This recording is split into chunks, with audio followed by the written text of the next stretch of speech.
Segundo livro de Samuel, capítulo 16. Davi e Ziba. Davi passou para o outro lado do Monte das Oliveiras e ali se encontrou, de repente, com Ziba, o empregado de Mafibosete. Ele trazia 2 jumentos carregados com 200 pães, 100 cachos de passas, 100 cachos de frutas frescas e um odre cheio de vinho. Então o rei Davi lhe perguntou: "O que você vai fazer com tudo isso?" Ziba respondeu: "Os jumentos são para a família do rei montar, o pão e as frutas para os homens comerem, e o vinho é para eles beberem quando ficarem cansados no deserto." "Onde está Mafibosete, o neto do seu patrão Saul?" perguntou o rei. Ziba respondeu: "Ele ficou em Jerusalém porque está convencido de que agora os israelitas vão devolver a ele o reino do seu avô Saul."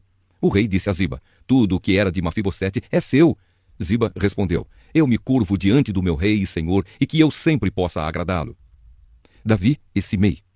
Quando o rei Davi chegou à cidade de Baurim, Simei, filho de Gera, um dos parentes de Saul, foi encontrar-se com ele e começou a amaldiçoá-lo. Simei começou também a jogar pedras em Davi e nos seus oficiais, apesar de o rei estar rodeado pelos seus homens e pelos guardas pessoais. Ele amaldiçoou Davi e disse: "Fora daqui, assassino, criminoso! Você tomou o reino de Saul. O Senhor Deus o está castigando por você ter matado tantas pessoas da família de Saul. Agora Deus entregou o reino ao seu filho Absalão e você está arruinado, seu assassino!" Então Abissai, cuja mãe era Zeruia, disse ao rei: "Por que o Senhor permite que este cachorro morto o amaldiçoe? Deixe que eu vá lá cortar a cabeça dele." "Vocês, filhos de Zeruia, não têm nada a ver com isso", respondeu o rei a Abissai e ao seu irmão Joabe. "Se foi o Senhor Deus quem mandou que este homem me amaldiçoasse, quem tem o direito de perguntar por que é que ele está fazendo isso?" E Davi disse a Abissai e a todos os seus oficiais: "Se o meu próprio filho está tentando me matar, por que eu ficaria admirado se este membro da tribo de Benjamim quisesse fazer o mesmo? Deixem esse homem em paz. Deixem que ele amaldiçoe, porque foi o Senhor quem o mandou fazer isso. Pode ser que o Senhor olhe para a minha aflição e me dê algumas bênçãos em lugar destas maldições." Então Davi e os seus homens continuaram o seu caminho. Simei também ia ao lado, caminhando pelo monte, amaldiçoando e jogando pedras e terra em Davi. O rei e todos os seus homens chegaram muito cansados ao rio Jordão e descansaram ali. Absalão em Jerusalém. Absalão e todos os israelitas entraram em Jerusalém, e Aitofel estava com eles. Quando Husai, o conselheiro particular de Davi, encontrou Absalão, gritou: "Viva o rei! Viva o rei!" E Absalão perguntou: "Onde está a sua fidelidade ao seu amigo? Por que você não foi com ele?" Husai respondeu: "Como é que eu poderia fazer isso? Eu sou a favor daquele que foi escolhido por Deus, o Senhor, por este povo e por todos os israelitas. Eu ficarei com o Senhor. Afinal de contas, a quem eu deveria servir, a não ser o filho do meu chefe? Assim como servi o seu pai, eu agora o servirei." Aí Absalão disse a Aitofel: "Eu quero o seu conselho. O que devemos fazer?" Aitofel respondeu: "Tenha relações com as concubinas do seu pai, aquelas que ele deixou cuidando do palácio. Assim, todos em Israel ficarão sabendo que você se tornou inimigo do seu pai e os seus seguidores ficarão bem animados." Então armaram uma barraca para Absalão no terraço do palácio. E ali, na frente de todos, ele teve relações com as concubinas do seu pai. Naquela época, os conselhos que Aitofel dava eram seguidos como se fossem a própria palavra de Deus. Tanto Davi como Absalão os seguiam. Segunda carta aos Coríntios, capítulo 9. Ofertas para os cristãos da Judéia. A respeito do auxílio que vocês estão mandando ao povo de Deus na Judéia, de fato, não tenho nada que escrever a vocês. Sei que estão querendo ajudar e por isso eu os tenho elogiado para os irmãos da província da Macedônia. Eu disse que vocês, os irmãos que moram na província da Acaia, já estavam dispostos a ajudar desde o ano passado. A maioria deles ficou muito animada com a boa vontade de vocês. Agora estou enviando estes irmãos para que não fique sem valor o elogio que fiz a respeito de vocês sobre esse assunto. Mas, como eu disse, vocês estarão prontos para ajudar. Porém, se alguns irmãos da Macedônia forem comigo e não os encontrarem preparados, isso vai ser uma vergonha para nós, que tivemos tanta confiança em vocês. E sem falar na vergonha que vocês mesmos vão sentir. Por isso achei que era preciso pedir aos irmãos que fossem antes de mim para preparar a oferta que vocês prometeram. E assim, quando eu chegar aí, ela já estará pronta e todos ficarão sabendo que vocês deram ofertas porque quiseram e não porque foram obrigados. Lembrem disto: quem planta pouco, colhe pouco. Quem planta muito, colhe muito. Que cada um dê a sua oferta conforme resolveu no seu coração, não com tristeza nem por obrigação, pois Deus ama quem dá com alegria.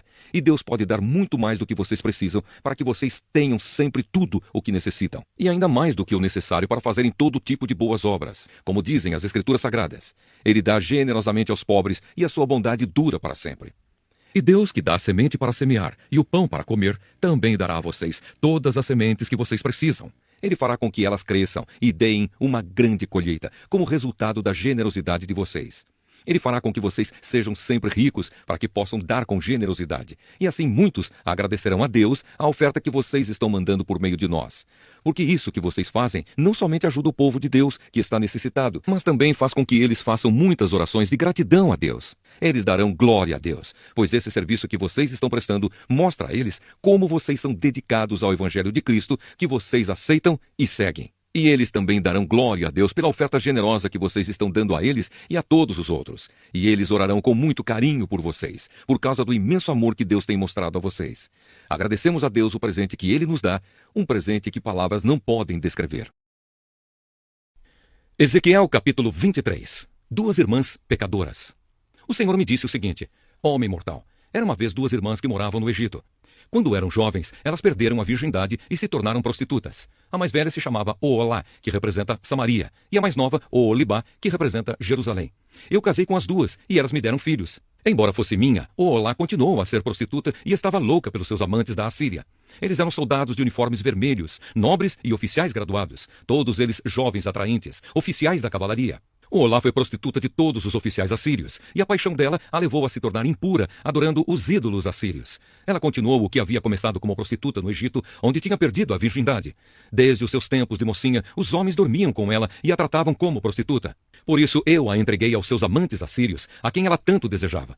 Eles a deixaram nua, prenderam seus filhos e filhas e depois a mataram com uma espada. Em toda parte, as mulheres falavam a respeito do fim que ela teve. Apesar de ter visto isso, Oolibá se tornou uma prostituta ainda mais sem vergonha e imoral do que a irmã. Ela também se apaixonou pelos nobres e pelos oficiais assírios, soldados de uniformes vistosos, e pelos oficiais da cavalaria, todos eles jovens simpáticos. Vi que ela era totalmente imoral. Assim, a segunda irmã seguiu o mesmo caminho da primeira. Oolibá se afundou cada vez mais na imoralidade. Foi atraída pelas figuras esculpidas na parede e pintadas de vermelho vivo. Eram figuras de altos oficiais da Babilônia. Eles usavam cinturões e turbantes de luxo. Logo que viu as figuras desses oficiais, Oolibá apaixonou-se por eles e mandou que mensageiros fossem falar com eles na Babilônia. Os babilônios vieram para ter relações com Oolibá. Eles se aproveitaram dela e cometeram com ela tantas imoralidades que ela ficou com nojo deles. Oolibá ficou nua em público e todo mundo ficou sabendo que era prostituta. Eu fiquei revoltado contra ela, como havia ficado contra a sua irmã. Ela afundou cada vez mais na prostituição, fazendo como nos tempos de moça, quando era prostituta no Egito. Ela ficou apaixonada por homens sensuais, de membros grandes e tão fogosos no seu desejo como jumentos e cavalos. Assim, Oolibá, você quis repetir a imoralidade dos seus tempos de moça no Egito, quando os homens apalpavam os seus seios e você perdeu a virgindade. O castigo da irmã mais moça. Por essa razão, eu, o Senhor Deus, estou dizendo isto a você, Oolibá. Você está enjoada desses amantes, mas eu farei com que eles fiquem com raiva de você e os trarei para que a cerquem. Vou trazer todos os babilônios e todos os caldeus das cidades de Pecode, de Soa e de Coa, e todos os assírios. Todos eles são jovens oficiais, nobres e simpáticos. Todos eles são graduados e altos oficiais da cavalaria. Do norte, eles atacarão, trazendo um grande exército com carros de guerra e carretas de mantimentos. Armados com escudos e capacetes, eles cercarão você. Eu a entregarei a eles e eles a julgarão pelas leis deles. Deixarei que eles a tratem com ódio, pois estou irado com você. Eles cortarão o seu nariz e as suas orelhas e matarão os seus filhos. Sim, eles tirarão de você os seus filhos e filhas e os queimarão vivos. Eles arrancarão as suas roupas e tirarão as suas joias. Eu acabarei com a sua imoralidade e com a prostituição que você tem praticado desde que estava no Egito. Nunca mais você olhará para nenhum ídolo, nem pensará mais no Egito. O que o Senhor Deus diz é isto: eu a entregarei nas mãos daqueles que você odeia e de quem você tem nojo. E porque eles a odeiam, tirarão tudo aquilo que você conseguiu com o seu trabalho e a largarão completamente nua, como se fosse uma prostituta. Por causa da sua imoralidade e da sua prostituição, esses castigos caíram sobre você. Você foi prostituta dos povos e ficou impura por causa dos ídolos deles. Você seguiu o exemplo da sua irmã, por isso castigarei você também, como castiguei a sua irmã. O Senhor Deus diz: você beberá o copo da sua irmã, que é largo e fundo. Todos vão caçoar e zombar de você. O copo está cheio. O copo da sua irmã Samaria, cheio de medo e desgraça, vai trazer para você embriaguez e dor. Você beberá até esvaziá-lo, depois o quebrará e com os cacos rasgará os seus seios. Eu, o Senhor Deus, falei. Agora o que o Senhor Deus está dizendo é isto: você me esqueceu e me virou as costas, portanto, sofrerá por causa da sua imoralidade e da sua prostituição. O castigo das duas irmãs. O Senhor me disse: homem mortal, você está pronto para julgar Oolá e Oolibá? Então acuse-as das coisas vergonhosas que têm feito. Elas cometeram adultério e assassinato. Cometeram adultério com ídolos e mataram filhas que geraram para mim. Elas ofereceram os meus filhos para serem mortos em sacrifício aos seus ídolos. E isso ainda não foi tudo o que fizeram. Também profanaram meu templo e quebraram o sábado que eu havia mandado guardar. Mataram os meus filhos como sacrifícios aos ídolos, e naquele mesmo dia vieram ao meu templo e o profanaram. Olá e Olibá enviaram mensageiros para convidar homens de longe, e eles vieram. Elas tomaram banho, pintaram os olhos e se enfeitaram com joias. Sentaram-se numa bela cama, com uma mesa bem posta diante delas. E sobre a mesa puseram o incenso e o azeite que eu lhes tinha dado. Então ouviu-se o barulho de uma multidão alegre e entrou um grupo de homens do deserto. Colocaram pulseiras nos braços das mulheres e lindas coroas nas cabeças. E eu disse a mim mesmo que eles estavam usando como prostituta uma mulher gasta pelo adultério. Muitas vezes eles voltaram a estar com essas prostitutas. Tornaram assim a encontrar com Olá e Olibá, essas mulheres imorais. Os homens direitos vão condená-las por adultério e assassinato, porque elas adulteram, e as suas mãos derramam sangue. O que o Senhor Deus diz é isto: traga uma multidão para pôr medo nelas e roubar o que elas têm. Que a multidão jogue pedras nessas duas mulheres e as ataque com espadas, mate os seus filhos e ponha fogo nas suas casas. Acabarei com a imoralidade que há no país inteiro como um aviso para que nenhuma mulher cometa adultério como essas duas cometeram. Quanto a vocês, as duas irmãs, eu as castigarei pela sua imoralidade e pelo seu pecado de adorar ídolos. Então vocês saberão que eu sou o Senhor Deus. Salmo 70. Oração pedindo ajuda. De Davi, em memória, ao regente do coro.